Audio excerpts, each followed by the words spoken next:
Hello everyone. आज हम लोग पढ़ने वाले हैं torch bearers class 10 chapter 5। Okay, तो आइए स्टार्ट करते हैं इस लेसन को।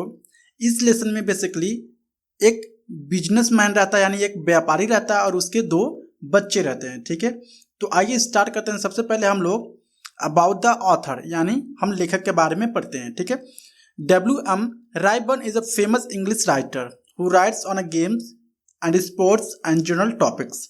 जो W.M. रायबर्न है बेसिकली वो काफ़ी फेमस राइटर हैं इंग्लिश के। ठीक है, उन्होंने ढेर सारे टॉपिक्स पर अपना बुक्स लिखी है, जैसे कि गेम्स पर लिखा है, स्पोर्ट्स पर लिखा है और जनरल टॉपिक्स पर भी लिखा है। ठीक है, हिज स्टाइल इज जर्नलिस्टिक, यानी उनका जो स्टाइल एक तरह से जर्नलिस्टिक है। Sometimes he right on political and social subject, यानी कभी कभार वो पॉलिटिकल साइंस पर भी अपना बुक्स लिखते थे और कभी कभार सोशल सब्जेक्ट पर भी अपना बुक्स लिखते थे। ओके, तो आइए स्टार्ट करते हैं इस लेसन को कि इस लेसन के अंदर क्या क्या चीज़ें हम लोग कवर करने वाले हैं। तो स्टार्ट करते हैं। Once a merchant had a toiled hard and had made lot of money. ठीक है, एक समय की बात है, एक व्यापारी था जिसने कड़ी परिश्रम करके ढेर सारे पैसे कमाए थे। He wanted to give all his money to the son who proved himself to be the cleverer of the two। यानी वह उसके पास दो लड़के थे, वह अपने पैसे को एक ही बच्चे को देना चाहता था जो कि सबसे बुद्धिमान हो या सबसे चतुर हो। So he decided to solve his problem by giving them a test। इसलिए वो डिसाइड किया कि मैं अपने दोनों बेटा का क्या करूँगा, टेस्ट लूँगा। जो भी बेटा सबसे अच्छा परफॉर्मेंस करेगा, मतलब सबसे बुद्धिमान होगा या सबसे चालाक होगा, उसी को ही मैं सारा रुपए जितना मैं कमाया हूँ उसको दे दूंगा। इन द टेस्ट, यानी टेस्ट में क्या हुआ, the younger son was proved intelligent. जो उनका छोटा लड़का था वह इंटेलिजेंट प्रूव हो गया। In this way we can say that age does not make one great but it's wisdom. यानी हम इस तरह से, जिस तरह से इनका जो छोटा लड़का है वो साबित कर देता है कि वो काफ़ी बुद्धिमान है, तो इस तरह से हम लोग कह सकते हैं कि जो अगर आपकी उम्र छोटी है तो लोग छोटी आपको उम्र से लोग नहीं आंकते हैं या जानते हैं, आपकी बुद्धिमत्ता से लोग जानते हैं। Okay, so the make one great, यानी बुद्धिमत्ता ही एक चीज़ है जो कि हम लोगों की काफ़ी महान बनाती है। So we should think for some times before our every actions. इसलिए हमें किसी भी काम को करने से पहले थोड़े समय सोच लेना चाहिए। It's our great responsibility to make our self a good citizen. ये हमारी जिम्मेदारी है कि हम एक अच्छे सामाजिकता आदमी बनकर रहें। In fact we have to train our self for citizenship and for the service of our country. हमें क्या करना पड़ेगा, हमें अपने आप को ट्रेन करना पड़ेगा अच्छे सिटीजनशिप मतलब नागरिक बनने के लिए और अपने देश की सेवा करने के लिए। तो पार्ट 1 यहाँ पे दिया गया। आइए स्टार्ट करते हैं यहाँ पार्ट 1 से। Once upon a time many centuries ago, यानी एक समय की बात है, कई सौ साल पहले, there lived an old merchant, यानी एक बूढ़ा व्यापारी रहता था। All his life he had toiled hard, यानी वो अपने पूरे लाइफ काफ़ी कड़ी परिश्रम किया था। टॉयल्ड हार्ड मतलब होता है कड़ी परिश्रम करना। बाइंग एंड सेलिंग, क्या परिश्रम किया था, सामान को खरीदता था और सामान को बेचता था।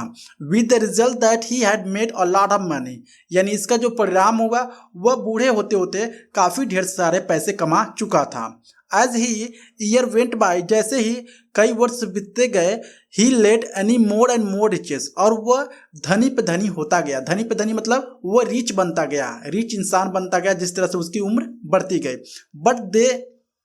But the day come when he felt that he had not long to remain in this world। लेकिन एक बार उसको महसूस हुआ कि अब मैं ज़्यादा दिन तक इस दुनिया में नहीं रहूँगा, क्योंकि वो काफ़ी बूढ़ा हो चला था, अब वो उसकी डेथ होने वाली थी। He began to wonder what he should do with his money। अब इसके बाद से वो आश्चर्य हो गया कि आखिर में मैं इतने सारे पैसे जो कमाया हूँ, आखिर में मैं इसका क्या करूँगा। Now अब he had two sons, यानी उस बूढ़े व्यापारी के पास दो लड़के थे।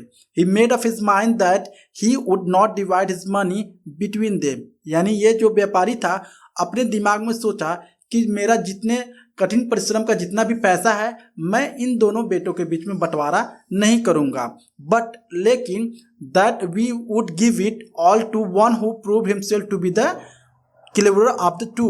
मैं उसी लड़के को पैसे दूंगा ये सारा जितना जो लड़का अपने आप को चतुर और बुद्धिमान प्रूव करेगा। The problem is to be solve was that of finding out which of two sons was cleverer. और यह काफ़ी दिक्कत हो रही थी उस व्यापारी को कि वो कैसे पता करे कि उसके जो दोनों बेटों में से कौन सबसे ज़्यादा बुद्धिमान है। He decided to solve this problem by giving them a test. इसके बाद से वो डिसाइड किया कि चलो मैं दोनों बेटों को क्या करता हूँ, एक टेस्ट लेता हूँ और उस टेस्ट के जरिए पता करता हूँ कि सबसे बुद्धिमान कौन सा बेटा है। ठीक है। कॉलिंग द यंग मैन यानी छोटे लड़के को बुलाता है, ही सेड टू देम, और उससे कहता है हियर आर 2 रुपीज, यहाँ पर 2 रुपये रखे गए हैं। I want you to take 1 rupees each and then go out to separately and buy something which will fill this house. यानी यहाँ पर 2 रुपये रखे गए हैं और मैं चाहता हूँ कि आप दोनों 1-1 रुपये लो और आपको एक ऐसे सामान खरीदनी, ऐसे चीज़ खरीदनी है जो कि 1 रुपये में ही खर्च करने हैं और उसमें क्या हो, जो घर है वो पूरी तरह से भर जाए। एक ऐसी चीज़ खरीदनी है जो कि पूरे घर भर जाए, लेकिन याद रहे आपको सिर्फ 1 ही रुपये क्या करना है, स्पेंड यानी खर्च करने हैं। Okay, you are not spend more than 1 rupees.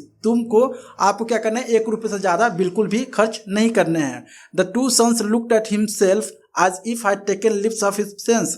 इसके बाद से वो दोनों बच्चे सोचने लगे कि शायद जो पापा है या जो फादर है उनका दिमाग खराब हो गया है। ठीक है, वो अपने आप में दोनों लोग अपने आप को देखने लगे। How can be possibly buy enough of anything to fill the house with only 1 rupees. और वो लोग सोच रहे थे कि ये कैसे पॉसिबल है कि हम सिर्फ 1 ही रुपये यूज करके इतना सारा सामान खरीद सके जिससे कि घर भर सके। दे आस्क्ड देमसेल्फ, वे अपने आप से पूछ रहे थे। And they were reluctant to pick up rupees. इसके बाद से उन्होंने क्या किया, लास्ट में 1-1 रुपये करके उठाया। Okay, but the old man insisted on their doing as he told them off you go. इसके बाद से वो कहा कि अब पैसे आप ले लिए हो 1-1 रुपये, अब आप जा सकते हो। And don't take too long over the business, और ज़्यादा टाइम मत लगाना। आई एक्सपेक्ट, मैं आशा करता हूँ, you back in a couple of days, और तुम 1 से 2 दिन के बीच में वो मतलब सामान या चीज़ें खरीद के आ जाओगे 1 ही रुपये में, जिससे कि मेरे जो घर है वो भर जाएगा। ठीक है, इसके बाद वो दोनों भाई जो होते हैं अब निकल जाते हैं 1-1 रुपये लेकर। ठीक है, so each young man took up a rupees and went out. यानी एक जो लड़का था उनका, वह 1 रुपये उठाता है और बाहर की तरफ यानी दूसरे दिशाओं की तरफ निकल पड़ता है। The first one wandered through the bazaar but nothing could find which would in way serve this purpose. यानी जो बड़ा वाला लड़का था उनका, वो सीधे बाहर गया और बाजार की तरफ गया और वहाँ पे वो बाजार में ढूंढने लगा कि हमें क्या चीज़ें मैं खरीद सकता हूँ 1 रुपये में, जिससे कि जो मेरा घर है वह पूरी तरह से भर जाए।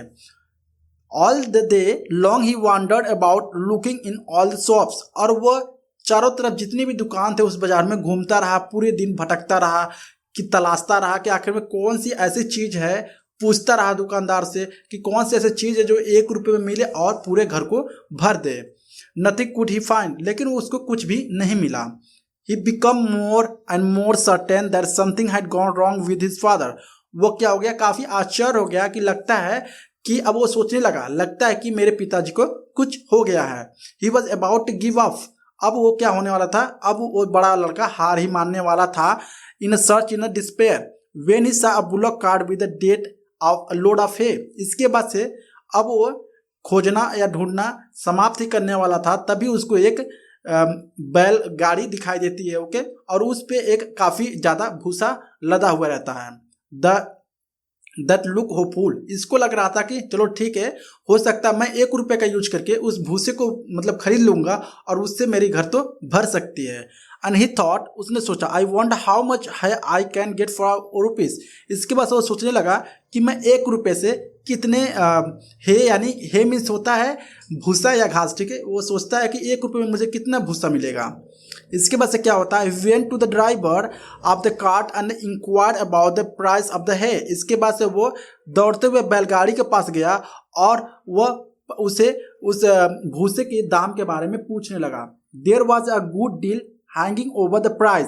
और वहाँ पे काफ़ी अच्छा डील हुआ, ठीक है, the price, but in the end, लेकिन लास्ट में क्या हुआ, he was able to buy the load of फे फॉर अ रुपीज़, लेकिन लास्ट में क्या हुआ, वह 1 ही रुपये में सक्षम हो गया पूरे भूसे को खरीदने के लिए। So the young man let off the cart with the hay to his father's house, इसके बाद से वो जो यंग मैन था वह बैलगाड़ी सहित अपने घर उस सारे भूसे को लेकर आया। Hopefully he piled into the house, इसके बाद क्या हुआ, वो भूसे को पूरे घर में फैलाने लगा। But when it was in all in he found that there was not enough to cover even the floor, let alone fill the whole house. इसके बाद से जैसे ही पूरे भूसे को घर में फैलाना शुरू किया, वो देखता है कि उसका जो फर्श है वो फर्श पर भी अभी पूरा भूसा नहीं आ पाया, ठीक है, यानी जो उसकी भूसा के चलते पूरा जो घर था वह नहीं भरा हुआ था अभी भी। When the second son went out with his rupees, जब दूसरा लड़का, छोटा लड़का उनका पैसे के साथ कहाँ जाता है, बाहर की तरफ जाता है, वो 1 रुपये में ऐसा सामान खरीदने जाता है ताकि उसका घर पूरी तरह से भर जाए। He did not go straight away to the बाजार, वो जो छोटा लड़का रहता है उनका, वह दौड़ते हुए पूरे सीधे बाजार नहीं जाता है। इंस्टेड ऑफ डूइंग दैट, यानी बाजार जाने के बजाय, he shut down and began to think, वो एक कहीं नीचे बैठ जाता है और सोचना स्टार्ट कर देता है। फॉर ए लॉन्ग टाइम, यानी कुछ समय बाद, he shut thinking about what he could possibly buy, इसके बाद से वो बैठ कर सोच रहा था कि मैं 1 रुपये में क्या ऐसा चीज़ खरीद सकता हूँ जिससे मैं घर को भर सकता हूँ। At length at evening times an idea struck him, यानी शाम का समय हो रहा था, इसके बाद से उसके दिमाग में एक आइडिया आता है। टेकिंग हिज रुपीज, अपना पैसा लेते हुए, he walked quickly down to the bazaar, इसके बाद से वो दौड़ते हुए बाजार की तरफ जाता है। Till he came to a shop, इसके बाद से वो दुकान पर पहुंचता है। वेयर कैंडल्स वर सोल्ड, यानी ऐसे दुकान पे पहुंचता है जहां पर कैंडल्स मीन मोमबत्तियां बेची जाती थी। He spend his 1 rupees on a candles, इसके बाद से वो कैंडल खरीदने में अपने पैसे को खर्च कर देता है।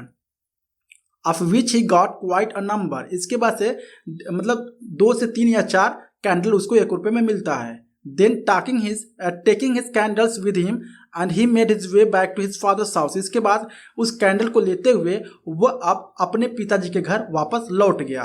व्हेन ही गॉट देयर, जब वो वहां पहुंचा घर पे, his brother was standing disconsolating looking at the hay split out the floor, जैसे वो घर पहुंचता है तो वो देखता है जो उसका भाई रहता है पूरे भूसे को पूरे फर्श पर फैलाया रहता है।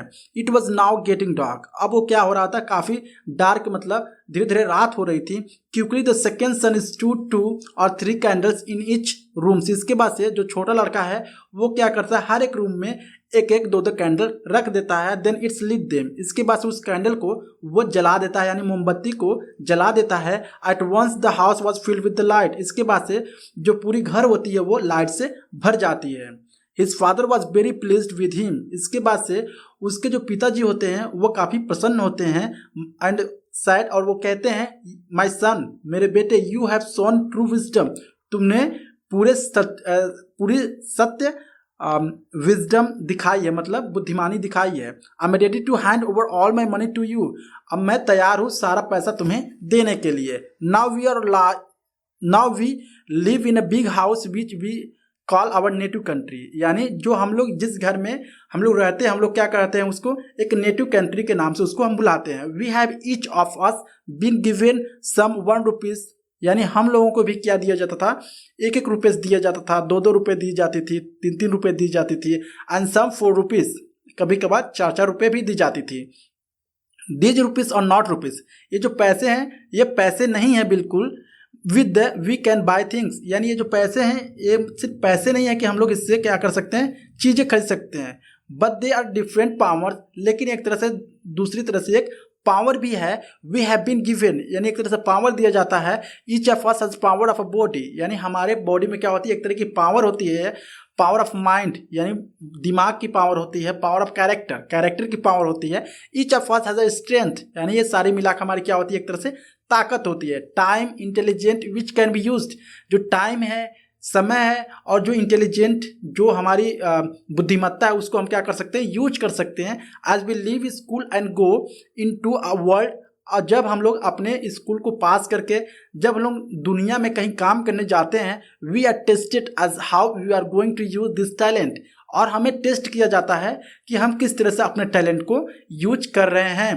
विच we possess are we going to use them to buy useless है, क्या हम लोग अपने टैलेंट को यूज करके कोई यूजलेस है यानी भूसा खरीदने जा रहे हैं, या are we going to use them into spread light throughout the house, या किसी ऐसे चीज को खरीद कर जा रहे हैं, हम खरीदने जा रहे हैं उस पैसे से वो क्या करे, दूसरों के जीवन में लाइट प्रदान करे या प्रकाश डाले। ओके, तो इसमें जो लेखक है बताने का काम कर रहा है कि जो पैसे हैं सिर्फ वो पैसे नहीं हैं, उससे हम लोग क्या कर सकते हैं, उसका यूज करके हम लोग काफ़ी ढेर सारे चीज़ खरीद सकते हैं या काफ़ी ढेर सारे चीज़ ऐसे भी कर सकते हैं जिससे हमें क्या मिलती है, काफ़ी अच्छा इन्फॉर्मेशन मिलती है। ओके, जैसे कि अगर हम इस पैसों को क्या कर सकते हैं, हमारे पास पैसे हैं तो हम लोग यूजलेस चीज़ें भी खरीद सकते हैं और जो हम लोग यूज करते हैं उसको भी खरीद सकते हैं।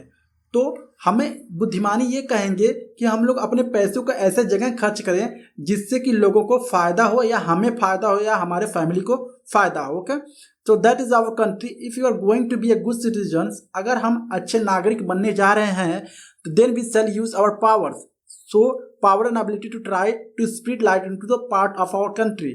तो अगर हम अच्छे सिटीजन बनने जा रहे हैं तो हमें क्या करना पड़ेगा, अपने पावर को यूज करना पड़ेगा, एबिलिटी को यूज करना पड़ेगा और हमें कोशिश करनी पड़ेगी कि दुनिया के चारों तरफ लाइट को स्प्रेड करने के लिए, लाइट को या प्रकाश डालने के लिए। Okay, so we shall spend our self into service our country.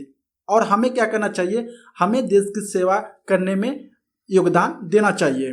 No country can progress unless it has a good citizen. ठीक है, कोई भी जो देश है वो प्रोग्रेस नहीं कर सकती है जब तक उस देश के पास अच्छे नागरिक ना रहें। सो इसलिए that if we love our country, अगर हम अपने देश से प्यार करें and want to serve it, अगर हम क्या करें, इसकी सेवा करें, we shall try to become a good citizen, हम लोग अच्छे सिटीजन्स बनने की कोशिश कर सकते हैं।